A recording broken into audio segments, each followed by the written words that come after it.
박근혜 전 대통령이 국정원으로부터 받은 자금 수십억 가운데 일부를 기치료와 주사비 등 개인 용도로 사용한 것으로 드러났습니다.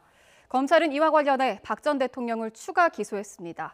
취재기자 연결해 자세하게 알아보겠습니다. 권남기 기자.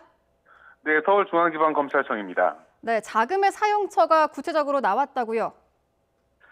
네, 그렇습니다. 박근혜 전 대통령이 국정원으로부터 상납받은 돈 일부를 기치료와 주사 비용 등 개인적 용도로 사용한 것으로 드러났습니다. 서울중앙지방검찰청은 조금 전 박근혜 전 대통령을 추가 기소하며 이 같은 수사 내용을 발표했습니다. 검찰 조사 결과 박근혜 전 대통령은 남재준, 이병기, 이병호 등 전직 국정원장 3명으로부터 국정원 자금 36억 5천만 원을 상납받았습니다.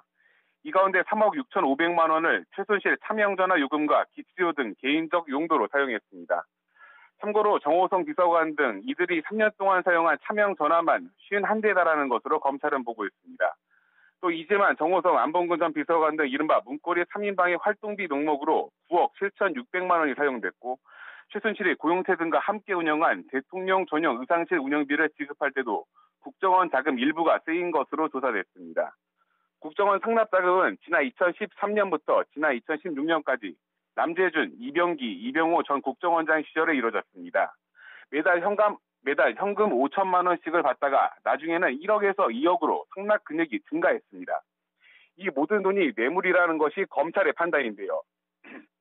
검찰은 박 전 대통령이 비서관을 통해 국정원에 자금을 요청하는 등 이런 뇌물이 관행적으로 이루어져 왔다기보다는 박 전 대통령의 직접적인 지시와 같은 능동적인 행동에 의해 이루어진 것으로 보고 있습니다. 2016년 8월 국정농단 의혹 사건이 터지자 박 전 대통령은 국정원 자금이 문제가 될 수 있다는